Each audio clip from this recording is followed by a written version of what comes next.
akamaro k'ubutumwa bw'ubugorozi n'ivugurura bwaje bukenewe rwose buwembura imitima yari yarabye bugakiza imibiri yamunzwe n'indwara.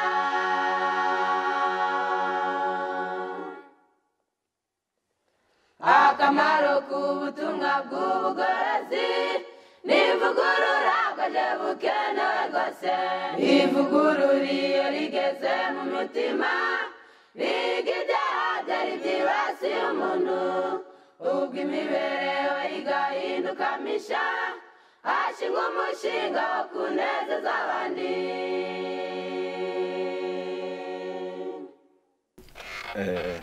Abadukurikiye aho muri hose tubaramukije mu izina rya Yesu Uwiteka abahire.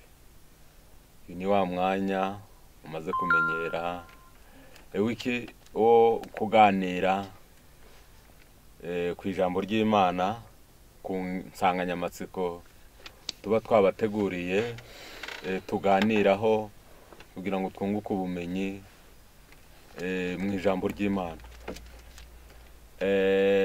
Nge turi kuvugana mu nyumva abandi mutureba nitwa Ruhumuriza Enoki nkaba ndi hamwe na mugenzi wanjye nawe yabibwira. Nanjye uwo mureba kandi mwumva ijwi nishimwa Rugira Placide.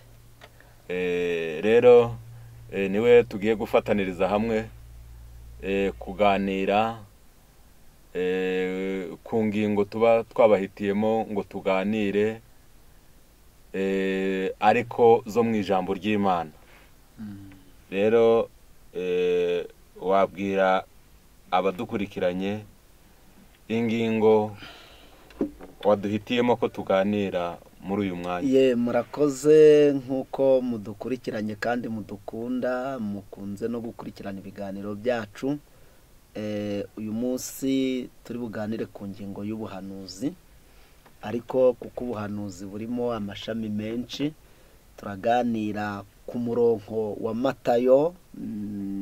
Ikiganiro cyacu kiraba gishingiye mu gice cya Matayo, mu gitabo cya Matayo igice cya 24 umurongo wa 4 wa 5 wa 11 n'uwa 14. Iyo mirongo niyo turi buze kurebaho uburyo ki Yesu yahanuye ko mu iyobokamana hazaba abahanuzi b'ibinyoma. Rero ni karibu turaza kureba abahanuzi b'ibinyoma ni bande, ese barangwa n'iki, ese ni ibihe bimenyetso byakwereka ko umuntu ari umuhanuzi w'ibinyoma nubwo yabavuga ijambo ry'Imana.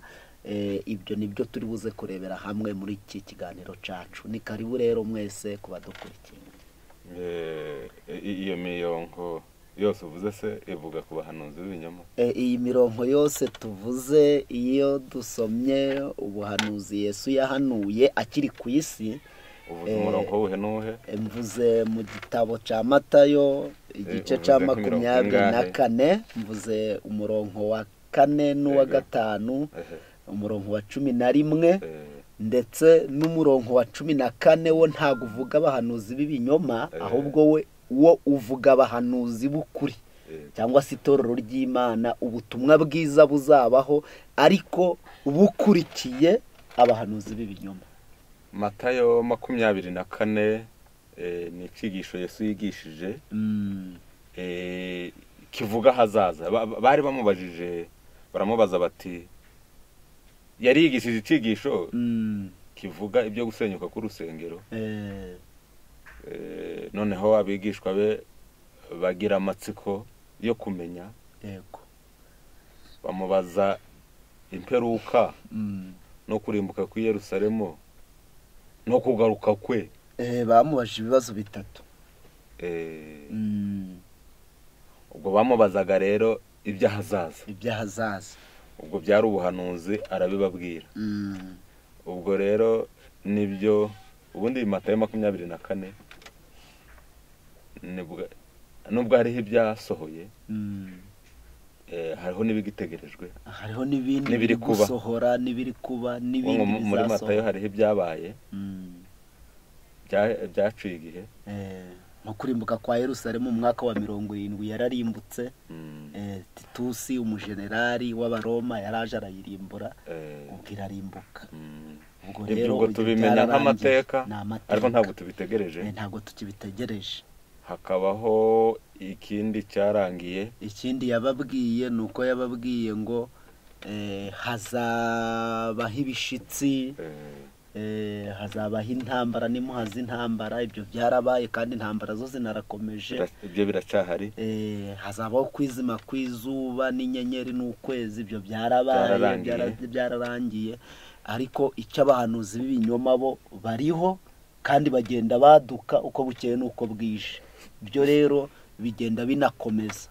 Noneho hirya y'abo bahanuzi b'ibinyoma, Yesu ahanura ko noneho n'ubutumwa bwiza buzaduka bukabwirizwa mu isi yose, imperuka ikabona noneho uko isa. Nkumvise neza. Hazaduka, yahanuye ko hazaduka ubuhanuzi, abahanuzi b'ibinyoma. Yego. Yongera ahanura ko hazaza n'ubutumwa bwiza. Bwari buzaze, bwari buhari. Reka dusome iyo mirongo kugira ngo tuyumve neza. Haranditse ngo Matayo 24 murongo waho turasoma n'umurongo waho wa 4. Haranditse ngo duhere ku murongo wa 3. Yicaye ku musozi wa Elayono, abigishwa baza hari biherereye, baramubaza bati tubwire ibyo bizaba ryari, n'ikimenyetso cyo kuza kwawe n'icimperuka y'isi ni ikihe? Murongo wa 4 Yesu arabasubiza ati mwirinde hatagira ubayobya. Ubwo urumva ko Yesu ntabwo ahise abasubiza ibyo bari bamubajije, ahubwo abonye ko muri ibyo byose hazabaho abantu bazaza bakayobya abigishwa be. Ababwira ati stop, ibyo bindi muse naho mubiretse, ahubwo mwirinde hatagira umuntu ubayobya. Impamvu ki? Epfo murongo wa 5 kuko benshi bazaza biyita izina ryanjye bati ni nje Kristo, bazayobya benshi. Ubwo umurongo wa 11 wenda ntacyo usoma kubaze. N'abahanuzi benshi b'ibinyoma bazaduka bayobye benshi. Icyo nashaka kukubaza hano haravuze ngo wirinde, mwirinde hatagira umuntu ubayobya. Yego. Ubusanzwe nta muntu ujiyoba inzira ari imwe. Yego. Wayoba ute? Ntabwo bishoboka. Ntabwo wayoba inzira ari imwe, kuko iyo nzira niyo ugendamo. Kabiri, ubwo inzira zizaba zihari wayoberamo. Inzira nyinshi zizaboneka ku buryo abantu baziyoberamo. Kabiri, birumvikana. Kwirinda, ubwo ngo bavuze ngo mwirinde, ubwo n'umuntu ku giti cye, kuko n'ibindi byose ugiye ahantu wirinda kutayoba. Iyo umuntu adashaka kuyoba arabaza. Kandi habaho n'ibyapa biyobora abagenzi ngo batayoba. Buriya kuyoba iyo inzira zirenze imwe, buriya hari ahantu abantu bakunda kwita ngo mu byapa, cyangwa hari ibyapa byinshi. Barabihashize byinshi bigambiriye. Ubwo ubusanzwe biba mu mahuriro y'inzira. Ibyapa biba mu mahuriro y'imihanda cyangwa se mu mahuriro y'inzira ngari nyabagendwa, bikayobora abagenzi. Aba ari ukubarinda ubwo kuyoba, kugira ngo abantu bagende bazi aho bagiye, icyerekezo cyaho, ibirometero bihari hagati y'intera kuva aho kugera iyo bagiye, ibirometero biba bihari, icyerekezo cyaho. Ibyo bari kugira ngo abantu bibarinde kuyoba. Yego. Ubwo Yesu nawe yaravuze ibi ari kugira ngo abarinde kuyoba. Abarinde kuyoba, kwirinda ngo utayoba. Ubwo rero icyo wari kudufasha kugira ngo abantu badukurikiye nabo wabyirinda ute ngo utayoba. Ubwo uradufasha ibimenyetso nyine. Ubwo biraba biri no muri icyo kumenya ngo abahanuzi b'ibinyoma wabirinda ute, kwirinda kuyoba muri magufi, wakora ute ngo utazayoba mu nzira zirenze imwe. Urakoze cyane nk'uko wakomeje kutubaza kandi ni byiza binarumvikana. Rero nk'uko wabivuze uti iyo abantu bageze ku mahuriro y'inzira habaho hari icyapa kibereka ngo iyi nzira igiye mu majyepfo, iyi nzira igiye mu majyaruguru, iyi igiye iburengerazuba, indi igiye iburasirazuba. Yesu yabonye ko ibyo bizabaho, abibona hakiri kare ko imyizerere izaba myinshi, noneho ashyiraho icyapa kituyobora. Icyo cyapa ni ijambo ry'Imana. Ngo nous avons les faits indicateurs, mbese dufite urupapuro rw'inzira. Urwo rupapuro rw'inzira ni ibyanditswe byera. Ibi byanditswe byera nibyo bikwiriye kuyobora umuntu wese uri kuvuga ko agiye mu ijuru, uvuze ko ayobotse Imana. Ibyanditswe byera niwe muyobozi ukwiriye kutuyobora, kuko muri Yesaya igice cyaho cya 8 umuhanuzi w'Imana yabivuzeho, avuga aya magambo, aravuga ati Yesaya igice cya 8 umurongo wa 20 haranditse ngo nimusanga amategeko y'Imana nibiyihamya, niba atavugwa ibihwanye n'iryo jambo nta museke uzabatambikira. Donc kugira ngo umuntu atayoba mu by'iyobokamana, akwiriye kubanza yamenya amategeko y'Imana nibihamya iryo jambo ry'Imana cyangwa se ayo mategeko. Noneho yamara kuyamenya ntayobe. Undi murongo ni Dawidi wasenze muri Zaburi 119 umurongo wa 10, haranditse ngo nagushakishije umutima wose, ntukunde ko nyoba ngo ndeke ibyo wategetse. Kuyoba no kureka ibyo wategetse. Kuyoba noneho nukureka iby'Imana yategetse. Kandi iby'Imana yategetse tubibona mu ijambo ryayo. Nusoma rero muri Zaburi igice cya 19 umurongo wa 105 harakubwira ngo ijambo ryawe nitaba n'umucyo, nitabaza n'umucyo umurikira inzira zanjye.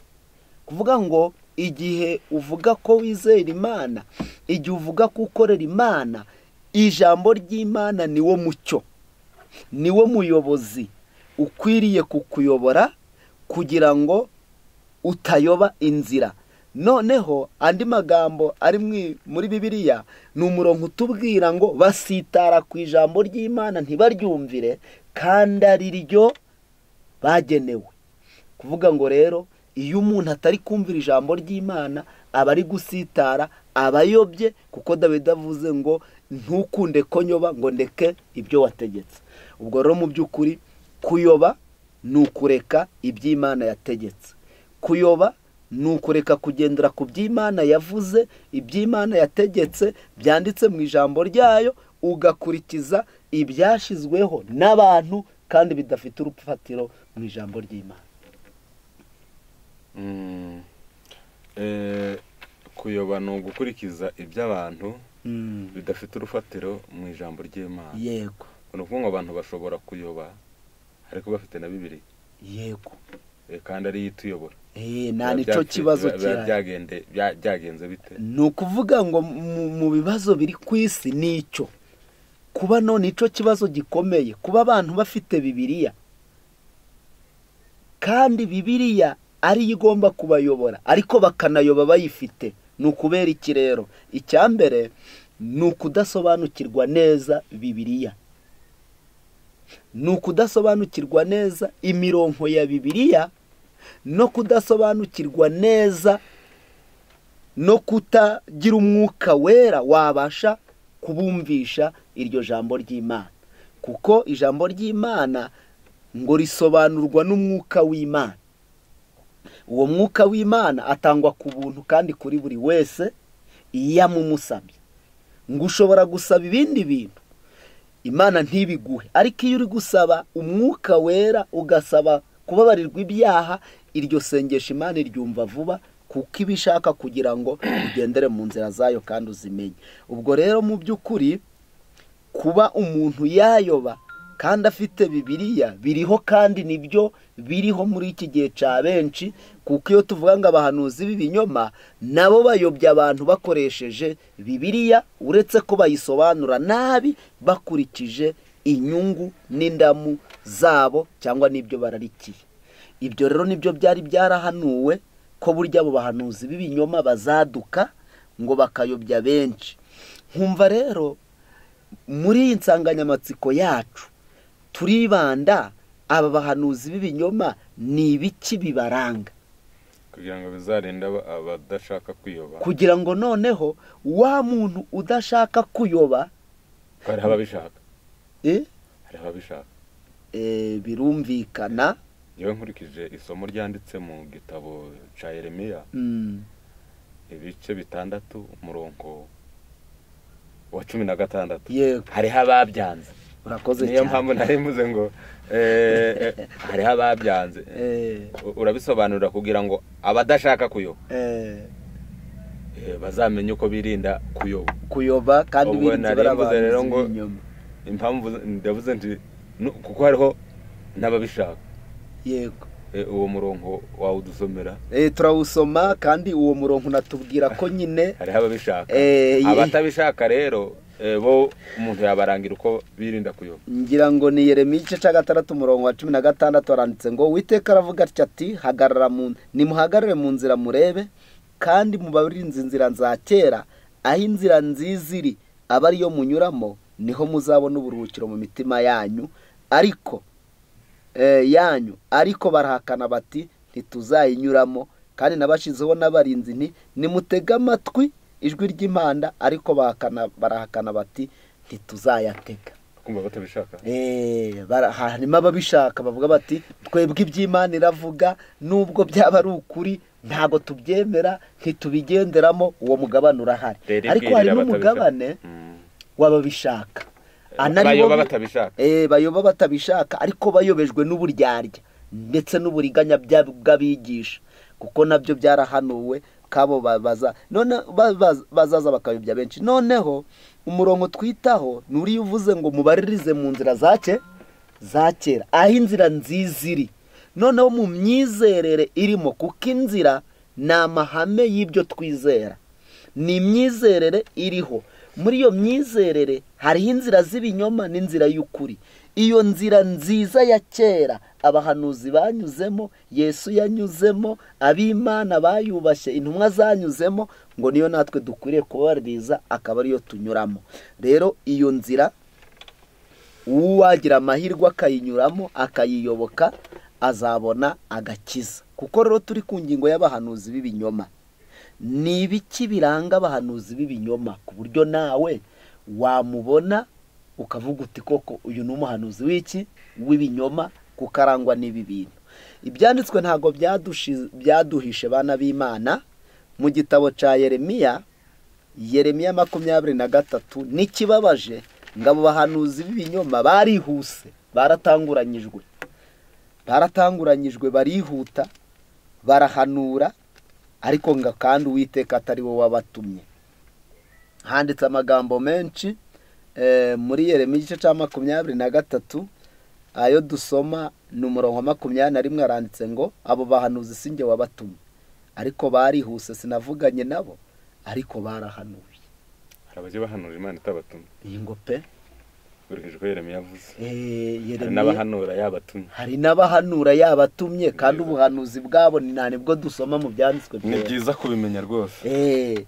None ariko iravuze ngo abo batatumwe barihuse. Niyo mpamvu abahanuzi b'ibinyoma babanjirije abahanuzi b'ukuri. Niyo mpamvu ubutumwa bwiza buzabwirizwa, ariko harabanje abahanuzi benshi b'ibinyoma. Ubwo arababanjirije hari kuko ukurikije Matayo yaravuze ngo hazaduka abahanuzi benshi b'ibinyoma, ariko n'ubutumwa bwiza buzaduka bubwirizwa. Ntari uko buzaba buhimbwa uwo munsi, ahubwo ni ubwariho kera mu myizerere ya Yesu n'intumwa ze, buzongera kubwirizwa. Mbese ni ishusho y'imikorere y'intumwa za Yesu n'abahanuzi n'abigishwa be, izongera kugaruka mu minsi yacu iheruka, mbese bakabwiriza ubutumwa nk'ubwo Yesu yabwirije, kandi bagakora nk'uko Yesu yakoze n'uko abahanuzi ba mbere bakoze. Igihe cyarageze rero ubwo butumwa bwa Yesu n'intumwa ze, indi myizerere iraza irabusisibiranya. Niyo mpamvu ubugorozi bubaho ari ukugira ngo bwongere bwegure bya bindi Yesu yashizeho, intumwa zabwirije, kugira ngo abe ari byo abantu bakurikira. Ubwo rero ijambo riravuze ngo barihuse ariko sinavuganye nabo, sinjye wabatumye. Hepfo aranditse ngo Uwiteka, bavuze amagambo menshi, aravuga ati kandi Uwiteka arabaza ati ku murongo wa 29, ijambo ryanjye ntirimeze nk'umuriro cyangwa nk'inyundo imenagura urutare, nico gituma mpagurukiye abahanuzi bibana amagambo yanjye, umuntu wese yiba mugenzi we, niko Uwiteka avuga. Dore mpagurukiye abahanuzi bahimbisha indimi zabo bati yaravuze. Barahimba bagahimbisha indimi zabo bakabeshera Imana ngo yaravuze. Dore mpagurukiye abahanuzi iby'inzozi by'ibinyoma, niko Uwiteka avuga. Haranditse ku murongo wa 39, muzasoma iki gice cyose. Ntabwo muzongera kuvuga ibyahanuwe n'Uwiteka ukundi, kuko umuntu wese yihimbiye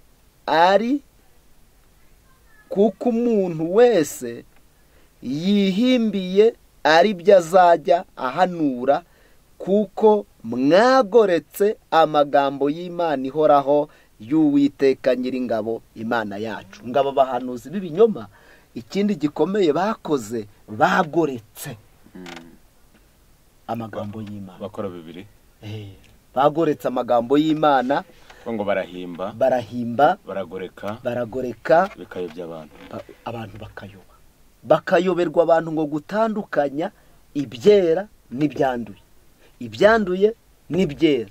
Abantu bakavangavanga iby'Imana n'ibyategetswe n'abantu. Ibirangarira abahanuzi b'ibinyoma ni ingingo zanditswe muri iki gitabo.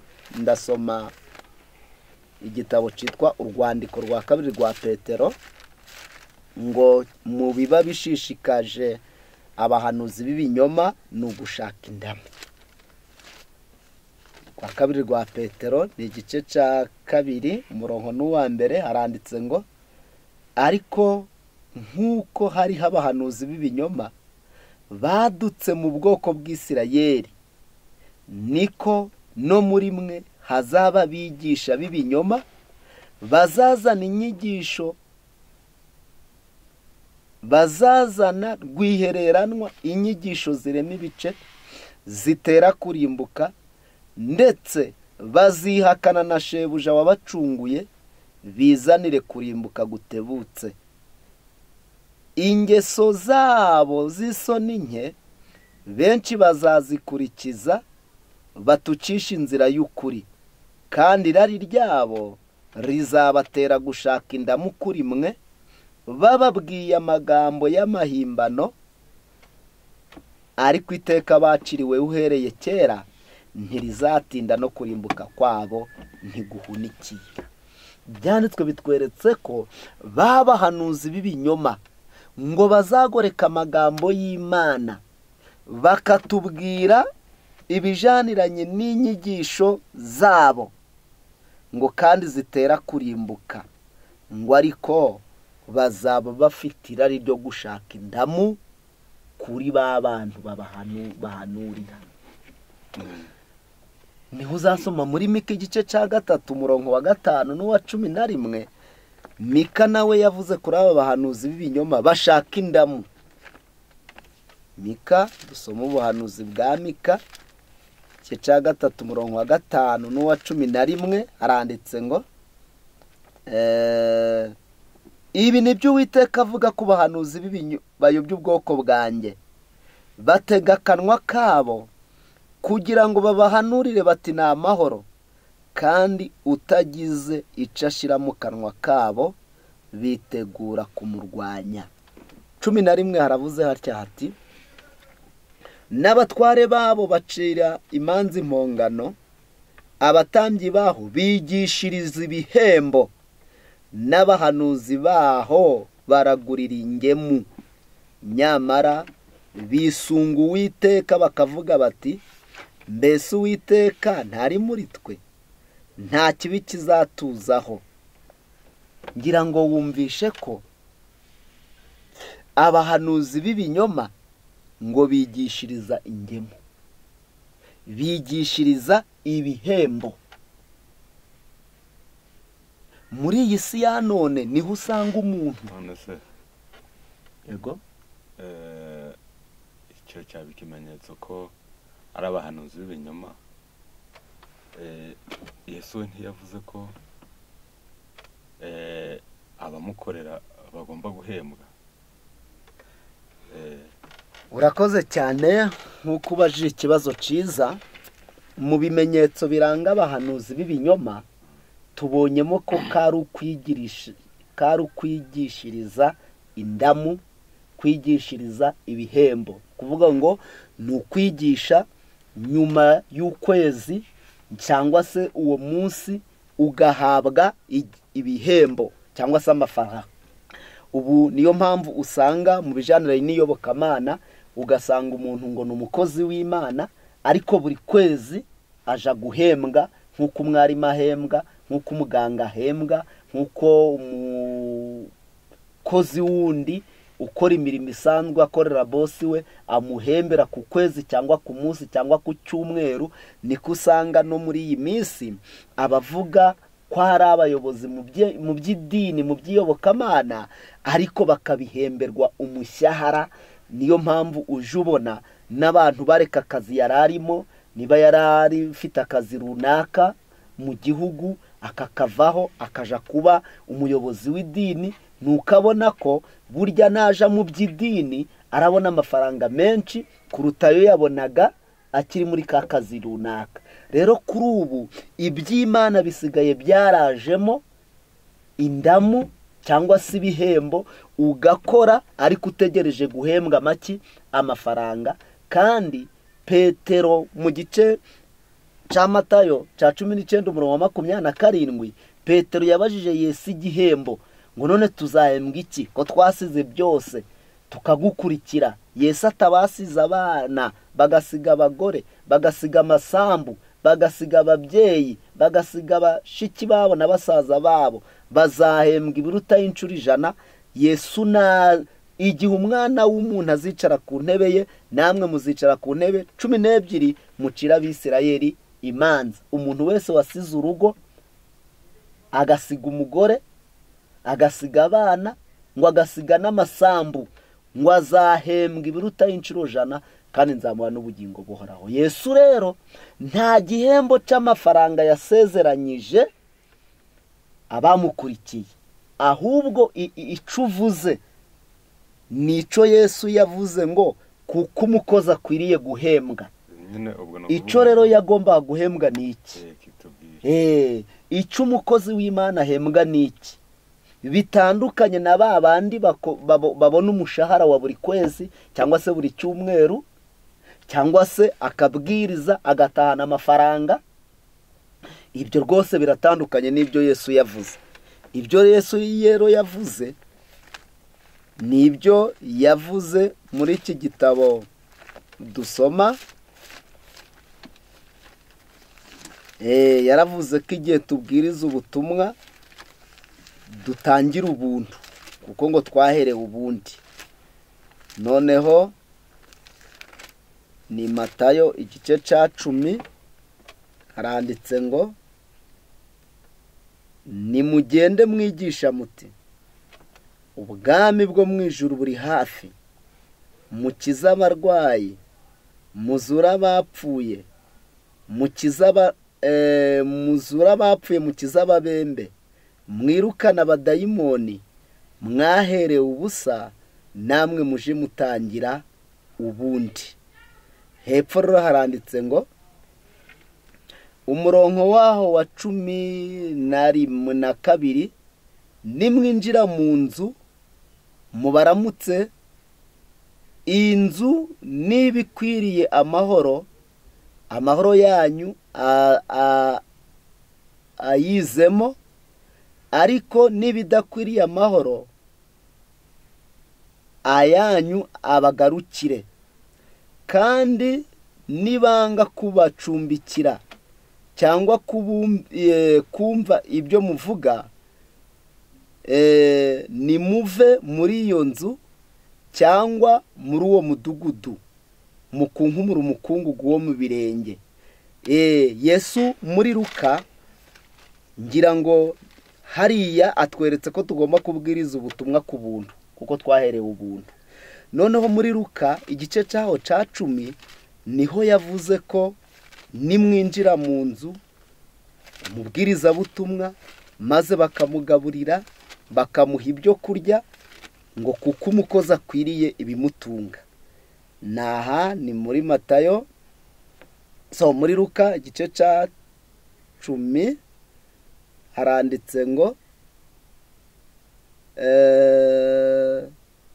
haranditse ngo kandi iyo nzu aba ariyo mugumamo. Igice ca 10 umurongo n'uwa 7, yego, musangire nabi ibyo kurya n'ibyo kunywa, kuko umukozi akwiriye guhembwa. Umukozi akwiriye guhembwa, ariko icyo ahembwe ni iki? Ni ibyo kurya asangiye nawe yagiye kubwiriza ubuki ubutumwa. Hari turere tumwe bagira abakozi, yego, babahingira, bagiyeho noneho ibyo kurya babahaye, hari imvugo bakoresha ngo ni uruhembo cyangwa ni uguhemba abakozi. Hari imvugo ngo ibiryo ujyaniye umuntu ari guhinga mu murima, ari gukora n'indi mirimo mu isambu, bayita guhemba abakozi. Yego, ni uruhembo rw'abakozi. yego, bakabitandukanya n'amafaranga, aho bakavuga ni uruhembo, ni igihembo cy'abakozi. babyita ariko uruhembo. Cyangwa akakubwira ati njyaniye abakozi, njyanye ibiryo by'uruhembo rw'abakozi mu murima. ubwo nirwo Yesu yaravuze. Ni ukuvuga ngo ibihembo by'amafaranga, nigeze nsoma igitabo kiri kuvuga ngo abantu bose baje bashaka indonke mu iyobokamana, ngo bazasoza nka Gehazi, nka Yuda, nka Baramu. Abo bagabo 3 bashatse iterambere ryo mu iyobokamana, Gehazi, Yuda na Baramu, ngo abazabishaka bazagira amaherezo nk'ayabo bagabo. Kandi buriya ni mabi cyane. Nose uzi ngo umuntu wese uzi amateka yabo yakwifuza gusoza nkabo? Ntabwo yabyifuza. Ntabwo yakwifuza gusoza nka Yuda wiyahuye, tuzabona ubugingo buhoraho, nka Gehazi ndetse nka Baramu.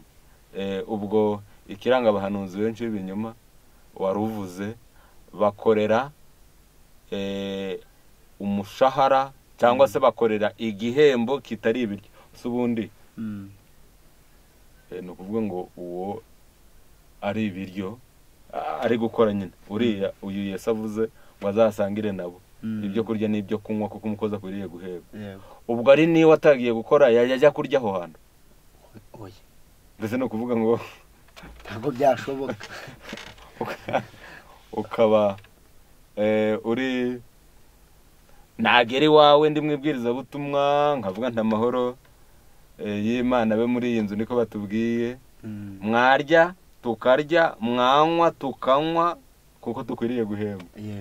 N'ubu nagiye gucuruza nyine, nibereye muri business, najya nza kurya iwawe, kuko nyine umukozi akwiriye guhembwa. Ubwo biravuze ngo unabirya uri mu murima. Uri mu murimo. Ubwo niwo murimo. Uri mu murima.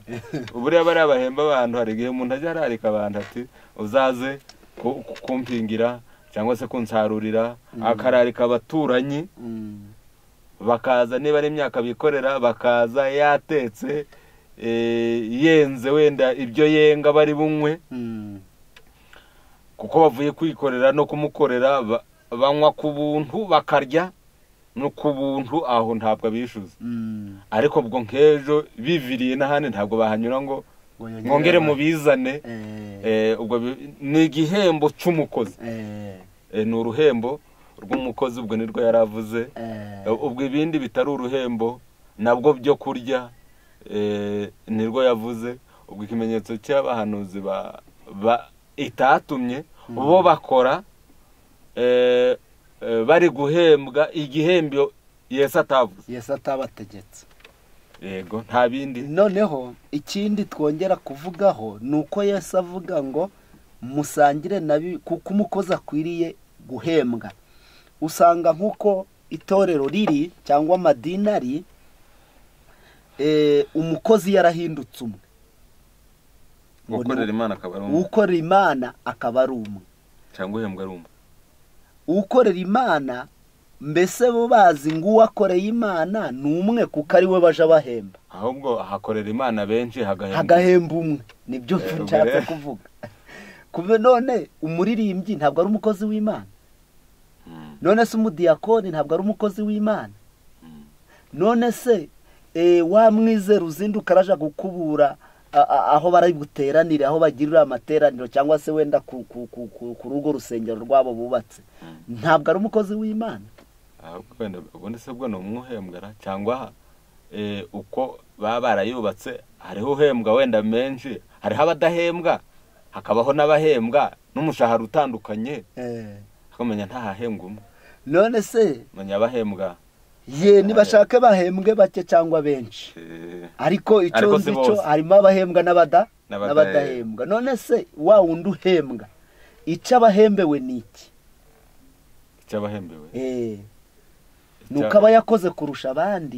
Nta nubwo ahubwo aba yakoze, ahubwo n'urwego abariho rw'uko abayoboye nabo. Ubusanzwe hari igitabo kivuga ngo hari ibintu bine ugomba cyari kiri kuvuga abahanuzi Imana itatumye, ibintu bitaho cyane bishobora no kubaho ngaho, ngo ni ugushaka ibyubahiro. Yego, buriya gupfa kubona umuyobozi wo mu rwego rw'idini, wabona uwo mu rwego rw'ubutegetsi busanzwe bwa leta niwe byoroheye kugeraho gushikira kubwira ikibazo kuruta uw'idini. Ibyubahiro nibyo biharanirwa. Yego, ni ugushaka inyungu mu bizera. Yego, ubwo abona ni ibimenyetso biranga abahanuzi Imana itatumye. Ni ukwanga amahame amwe n'amwe ya Bibiliya bayobora. Ni ukwanga amahame amwe n'amwe ya Bibiliya batwaye. Yego. Aka kane ni uguhindura abizera baba bacakara. Ibyo nabyo bijya biba bimwe mu biranga abantu Imana itatumye. Yego. Niba hari ibindi wongeraho kugira ngo twigire n'imbere, kugira ngo twari turi ku ngingo ivuze ngo mwirinde hatagira umuntu ubayobya. Ntiwakwirinda rero nk'umuntu atakuyobya utazi ibimenyetso by'uwo muntu ukuyobya ibyo ari byo. Ubwo wari uvuze bimwe, niba hari n'ibindi wongeraho kugira ngo abantu b'Imana batazayo basobanukirwe.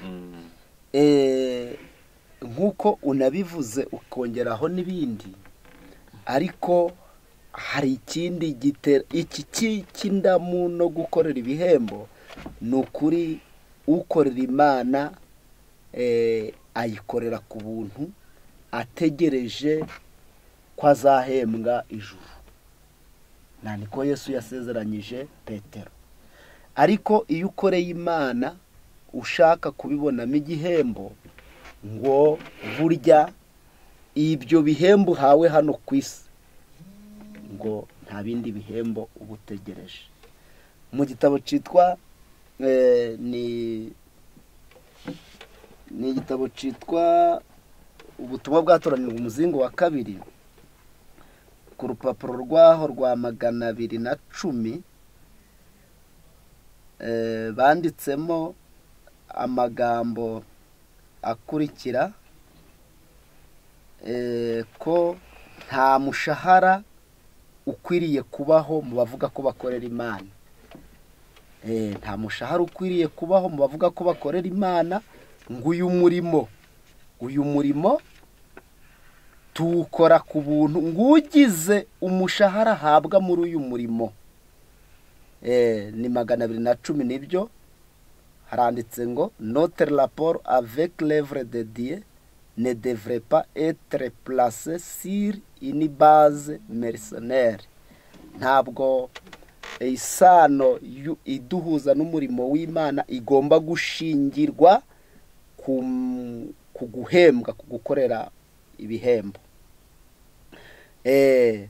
kuko ijambo ry'Imana ntabwo ryabyemeye ko abantu bakorera ibihembo. Ngo niba umuntu yanze gukora umurimo w'Imana ngo kubera kadahembwe, ngo ashobora nibyo guhabwa ibyo ashaka by'ibihembo, ariko akaba abuze ubuntu bw'Imana, kandi ubuntu bw'Imana nibwo busumba amafaranga n'izahabu. nuko ubwo rero igihe abantu bakora umurimo w'Imana ariko babuhemberwa, nibyo ubwo batakaje ubuntu bw'Imana, kandi ubuntu bw'Imana buruta amafaranga n'iki n'izahabu. Ndetse Imana yaravuze ngo mu iherezo ry'umurimo Imana izahamagara abakozi bazakora nk'uko Yesu yakoze, badakeneye ibihembo, bazakora umurimo ku buntu, bakitanga bakabwiriza ubutumwa bwiza. ni ukuvuga ngo isomo riri mu gitabo cyitwa Abefeso 2:20 haranditse ngo twubatse ku rufatiro rw'intumwa n'abahanuzi.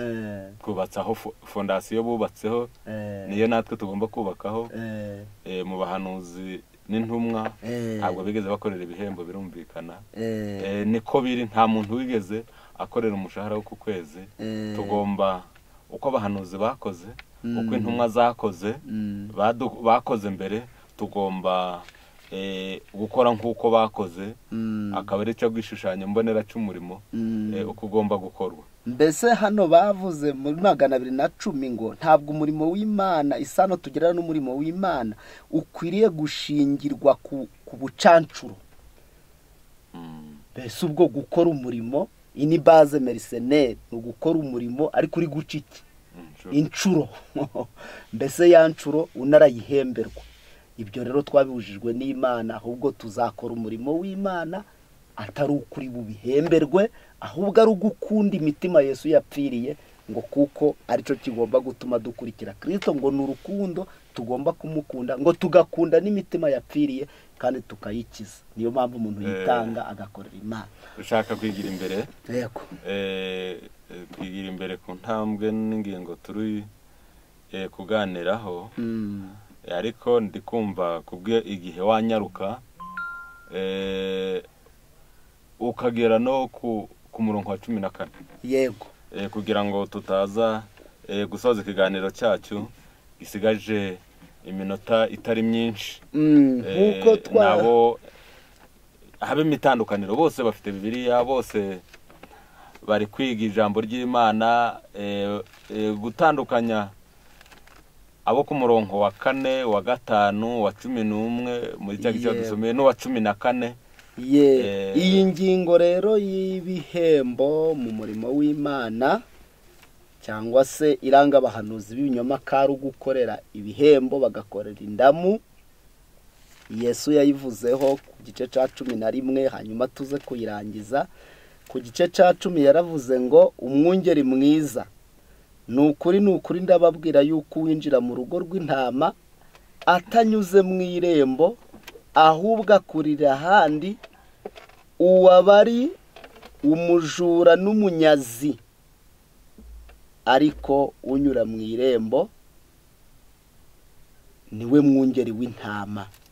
Rero uyu mwungeri utanyura mu irembo ngo akaba ari umujura n'umunyazi, Yesu yaravuze ku murongo wa 11 ngo ninjye mwungeri mwiza, umwungeri mwiza apfira intama ze, ariko uragirira ibihembo utari umwungeri bwite, kandi n'intama atarize. Iyo abonye isegarije asiga intama agahunga, isega rikazifata rikazitatanya, kuko ari ibihembo arahunga ntiyite ku ntama.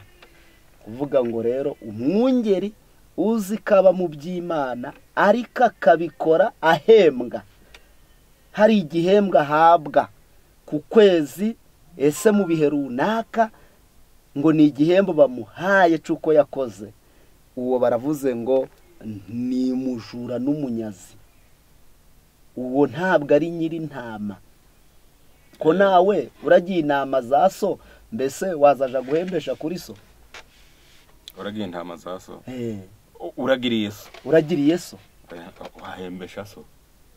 Waguhemba ngahe? Yaguhemba ngahe? Uretse ntabwo bibaho, ntabwo waba ukorera so ngo guhembe ku kwezi, kereka utari wowe, birumvikana. Ariko se waba ukorera so ku kwezi akaguhemba?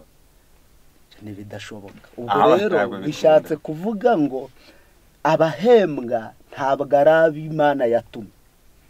Ntabwo ari abana bayo. Ntabwo ari abana bayo, kuko abana b'Imana bo bakorera ubuntu kuko bazi ko bari mu rugo rw'Imana. N'umwana ukabona ati rero mama navomye, urampemba, nakoze imirimo n'iyi, imibyizi ni 3, urampemba. Ntabwo uwo mwana ntabwo aba ari uwawe, ariko abafite ikibazo mu mutwe, abatumvira.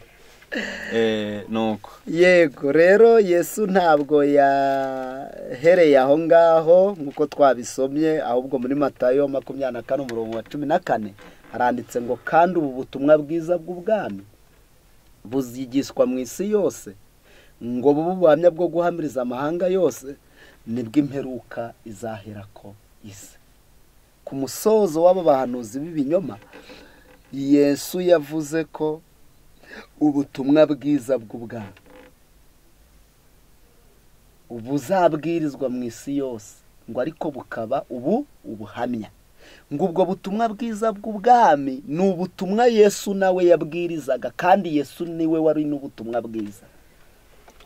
Baravuze ngo cette bonne nouvelle, ubu butumwa bwiza niwe wivugaga mu gihe cye, ko ubutumwa bwa Yesu ari we Yesu buzabwirizwa mu isi yose, ngo bukaba ubuhamya bwo guhamiriza amahanga yose, imperuka ikarangira.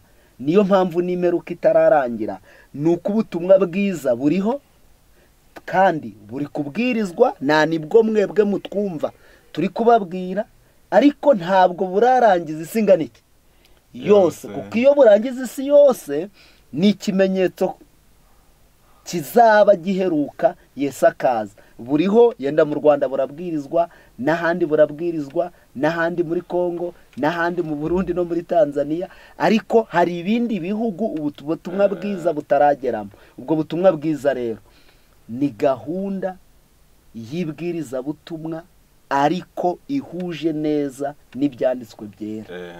Ngaho ukomeje, ariko nshaka ko werekera kuri uyu mujyo watweretse abahanuzi b'ibinyoma. Yego. Kandi barahanuwe ubuhanuzi bw'abavuze bataraza. Wagaragaje ibimenyetso bigaragara ko bizabaranga. Mbese abazabwiriza ubutumwa bwo ku murongo wa 14 bazaba ari ikinyuranyo cyabo gute? Bazaba ikinyuranyo, nibyo bazaba ikinyuranyo, kuko nanone biba bikwiriye ko niba habonetse ubutumwa bw'ibinyoma, hakaboneka abahanuzi b'ibinyoma, ni ngombwa ko n'abahanuzi b'ukuri babaho, anari bwo butumwa bwiza bwahanuwe. Rero bo bazakora ikinyuranyo. Ubwo ikinyuranyo rero ni ukuvuga ngo ubwo abadukurikiye nabo dufatanye gusobanukirwa. Bakoreraga ibihembo, abo ku murongo wa 14 bo ntabyo, bo ntibazakorera ibihembo. Bagira bashaka ibyubahiro. Abo ku murongo wa 14 bo nta byubahiro bazashaka. Ubwo azaba ameze nk'ingingo ku mubiri. Ni ukuvuga ngo ku mubiri ubundi itorero ry'Imana ryagereranyijwe n'ingingo. Buriya umutwe hari ibyo ushinzwe, amaguru hari ibyo ashinzwe, amaboko hari ibyo ashinzwe, kandi buri rugingo rukuzuzanya n'urundi. Niyo mpamvu ubona umuntu asitaye ku ino, ukabona amaboko agiye gushima, urabyumva neza, amaso ararize, mbese n'ingingo baruzuzanya, kuzuzanya no gutabara, kuzuzanya, kutirema ibice, kuba nta rugingo rusumba urundi, kuko ntarwo buriya ziruzuzanya, nta ruruta urundi. Ubu uri kugenda mu nzira ukarema isoko, ukikorera, ugahaha, ugeze mu rugo ukicara ukareba umubyizi umubiri wagezeho, ntabwo ushobora kuvuga uti rero uyu munsi ni ikindi wihembe gikazira. Ni amaso se yari gukora iki? Amaboko atayafashije, ni umutwe se, ni amaguru, ni ikibuno cyicaye, mbese hari ukubona nta n'urwagera kuri bimwe rudafashijwe n'urundi. Yego, nuko ubwo rero abahanuzi, ubutumwa bwiza, bo abazabwiriza ubutumwa bwiza bafite ibibaranga, bazakorera ubuntu. Yego, uko byanditswe, kuko Yesu yavuze ngo mwaherewe ubuntu, muje mutangira ubundi. Kandi ntabwo bazashaka imyanya y'ibyubahiro. Muri iyi myanya y'ibyubahiro yarabuzanyijwe muri Matayo 23 umurongo wa Matayo 23 umurongo waho wa 10, ngira nti niba tutibeshye, reka turebe. Byarabuzanyijwe, ubwo bo ntabwo bazabikora. Haranditse ngo ni umurongo wa 9, kandi ntimukagire umuntu wo mu isi mwita data, kuko se ari umwe, ari uwo mu ijuru. Kandi ntimuzitwa abakuru, kuko umukuru wanyu ari umwe, ari Kristo. Ahubwo uruta abandi muri mwe aje aba umugaragu wanyu. Uzishira hejuru azacishwa bugufi, uzitisha bugufi azashirwa hejuru. Aba bazabwiriza ubutumwa buheruka ngo uruta abandi muri bo azaba umugaragu. Wabura kubarututa, wabura kubarutisha iki? Nibyo rero Yesu yahanuye ko buriya abafite inshingano zo gukorera abizera ari abungeri, kuko umwungeri, umushumba niwe witwa umukuru w'itorero. Yitwa umwungeri, yitwa umushumba, yitwa umukuru w'itorero, mu zindi ndimi yitwa pasitoro, ariko niwe mukuru w'itorero. Buriya rero kubaragiye abashumba nyine, ubwo Yesu yaratanze urugero ku matungo. Yego, bamererwa nabi ngo amatungo amererwe neza. Baragiye icyo ubwo barakizi, yaba wararagiye inka, wararagiye n'andi matungo, ukaba uri umushumba. Kumererwa nabi kwawe, Yakobo yaravuze ngo aragira kwa sebukwe, ibitotsi byari byaramugurutse, kugira ngo amatungo amererwe neza n'umutekano wayo. Nibyo bikunezeza iyo amatungo amerewe neza, uba wamerewe nabi.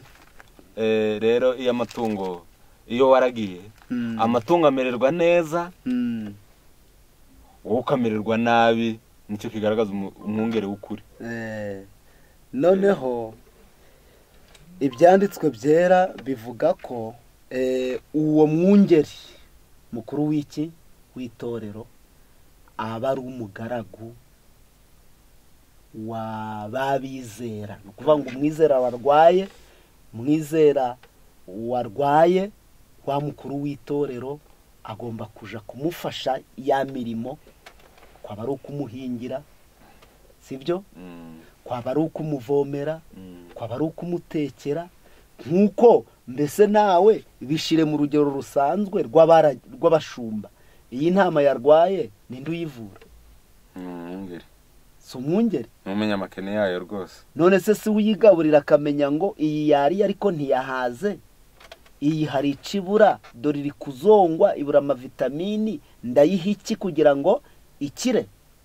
Ubwo rero wumve Yesu avuga ngo ushaka kuba mukuru abo umugaragu wanyu, kwaru abazabwiriza ubutumwa buheruka muri Matayo 24 umurongo wa 14, bo ntabwo bazashaka ibyubahiro, ahubwo bazaba bari gukorera wa mukumbi w'Imana babizera, kandi babikore ku buntu bategereje igihembo bazahembwa Yesu aramutse agarutse.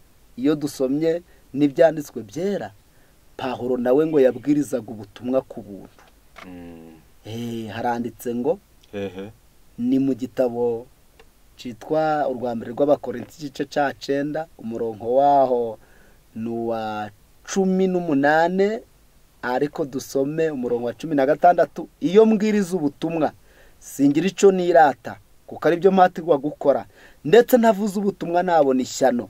Iyo mbikora mbikunze ndagororerwa, ariko iyo mbikora ngo nonwa mbitewe gusa nuko mpawe ubusonga. Ubusonga rero ni iki? Ubusonga ni ukuba uhawe ubyemerewe. Ubusongana ni manager, ni umuntu ujejwe ibintu, ushinzwe ibintu, ufite n'ibyo yemererwa. Igisonga ni uwaragijwe ibintu, nabiburiye ko mbyita. Igisonga ni umuntu waragijwe ibintu nijera, ni ushinzwe ibyo, nibyo byitwa ubusonga.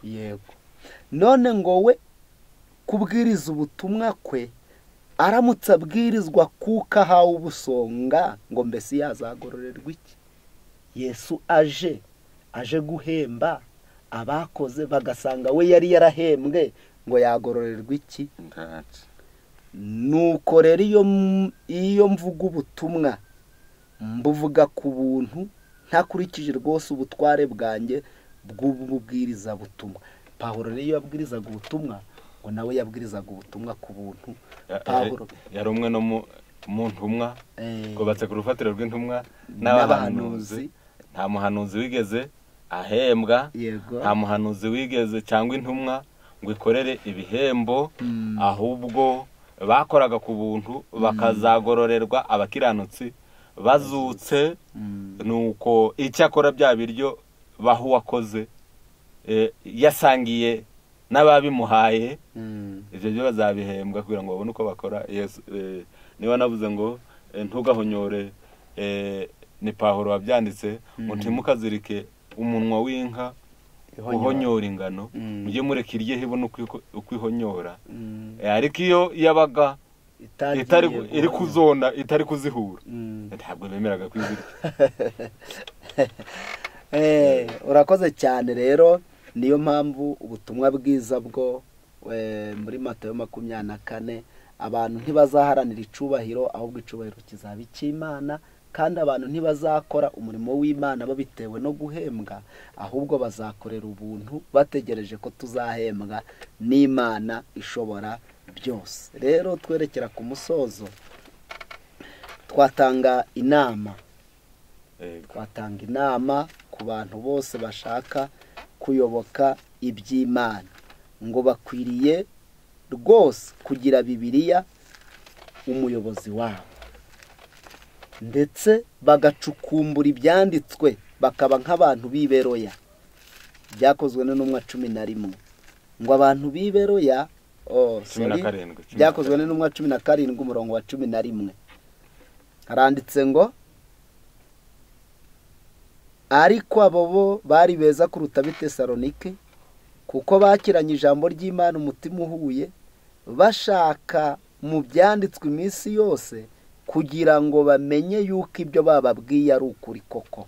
Ni ukuvuga ngo umuntu w'Imana udashaka kuyoba, kandi ntazayobwe n'abahanuzi b'ibinyoma, nafate Bibiliya yera imubera umuyobozi. Mbere yuko wizera ikintu icyo ari cyo cyose, ijambo ry'Imana mu gitabo cyitwa Intambara Ikomeye, mu cisho kivuga ngo ibyanditswe byera ni umurinzi wacyo, ni ingabo idukingira.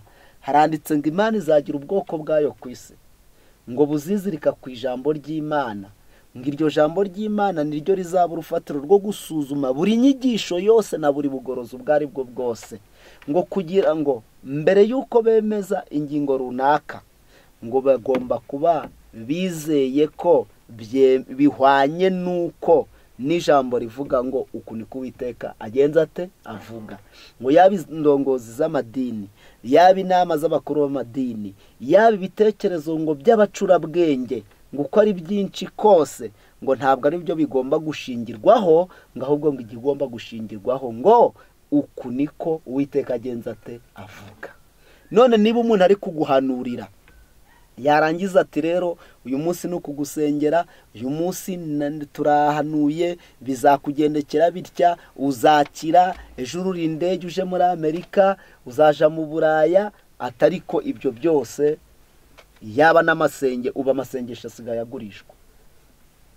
Ati niba ari isaha, niba ari amasaha 2 uratanga 5, uratanga 10 se 20, oya manzu urebe niba ijambo ry'Imana ribyemera. Kandi twese turabana b'Imana, ntukemere kundaja kukuvugira kwa so, ahubwo nawe ja wisabira, ja wisengera, ariko usabe Umwuka Wera kugira ngo ibyo ubwiwe mu ijambo ry'Imana ubigereranye na Bibiliya n'imirongo ya Bibiliya, urebe niba Bibiliya ibyemera, nibwo utazayobwa nibwo utazayobywa n'abahanuzi benshi b'ibinyoma badutse mu isi. Imana ibidushoboze, maze twemere ubutumwa bwiza tubugenderemo tuyobowe n'ahanditswe ngo mu izina rya Yesu. Amen. Urakoze cyane ku magambo n'inama zavuye mu ijambo ry'Imana. Ni byiza rero ko abantu birinda kuyoba nk'uko Yesu yabivuze. Ni byiza ko udapfa kuyoba, kandi twisunze ibyanditswe ntabwo tuzayoba. Ngo Imana ngo yabonye Natanayeli ari munsi y'igiti asenga, ikamurinda ko ayoba akamenya Kristo, akamenya Mesiya. Ngo izafasha umuntu wese ufite umwete ushakashaka mu byanditswe ngo atazayoba. Rero ni isezerano ry'Imana. Uretse babandi babyanze bavuze ngo natubwira ntituzayinyuramo, ababishaka isezerano nuko Imana izabafasha ntibayobe. Rero mwakoze kudukurikirana, n'inama zavuye mu ijambo ryayo tuzazikurikirane kugira ngo zizatume tugira amaherezo meza. Mwakoze kuduha igihe cyanyu mukadutega amatwi, ndetse mukaba muzanzura hakurikijwe ibyanditswe. Imana izabibafashemo mu izina rya Yesu. Amen. Ngaho dufashe gusenga, twiragize Imana. Turagushimye Data ugira neza dukunda uri mu ijuru, izina ryawe rihabwe icubahiro. Amen. Imbabazi n'ubuntu bwawe byabanye natwe. Ushimye ko iki kiganiro gitambuka.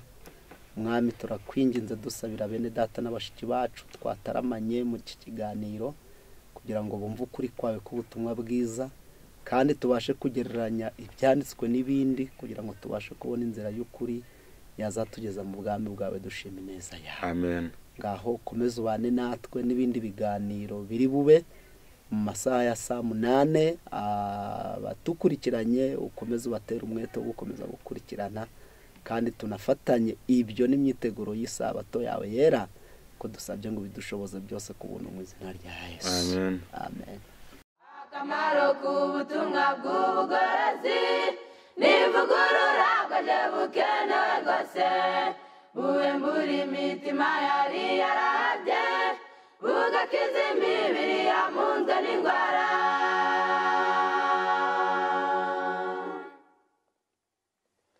Akamaro k'ubutumwa bw'ubugorozi n'ivugurura bwaje bukenewe rwose, ivugurura iyo rigeze mu mutima, biga ibyaha byari byibasiye umuntu, ubwo imibereho igahinduka misha, hashingwa umushinga wo kunezeza abandi.